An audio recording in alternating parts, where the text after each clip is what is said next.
நல்ல திருநாளில் எங்கள் எல்லோருக்கிடையிலும் இருக்கும் அன்பையும் பாசத்தையும் மகிழ்வோடு பகிர்ந்து கொள்வதற்காய் கூடியிருக்கின்றோம். இந்த நன்னாளில் என் ஆசிரியர்கள், பெற்றோர்கள் மற்றும் என் சக மாணவர்களுக்கும் என் மகிழ்ச்சி பொங்கிய நத்தார் வாழ்த்துக்கள். ஒரு மனிதன் எவ்வாறு வாழ வேண்டும் என்ற ஒரு வாழ்க்கை முறையை வாழ்ந்தே காட்டியவர் இயேசுநாதர். இந்துக்களுக்கு ராமரும் ஸ்ரீகிருஷ்ணரும் வாழ்ந்து காட்டி கீதா உபதேசமாக விட்டு சென்றதை போல இயேசுவும் தன் வாழ்க்கை முறையாலும் போதனைகளாலும் மக்களை வழிகாட்டி சென்றிருக்கின்றார்.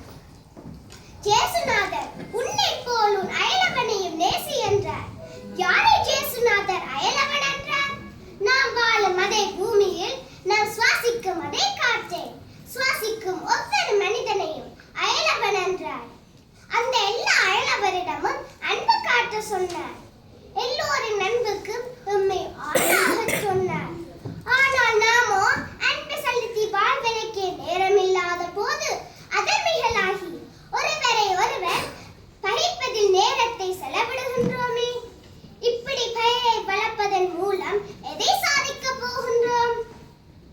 எல்லா மதங்களும் அன்பையே போதிக்கின்றன. அன்பே சிவம் என்றது இந்து மதம். அயலவன் பசித்திருக்க நீ உணவிருந்தாதே என்ற நபிகள் நாயகம்.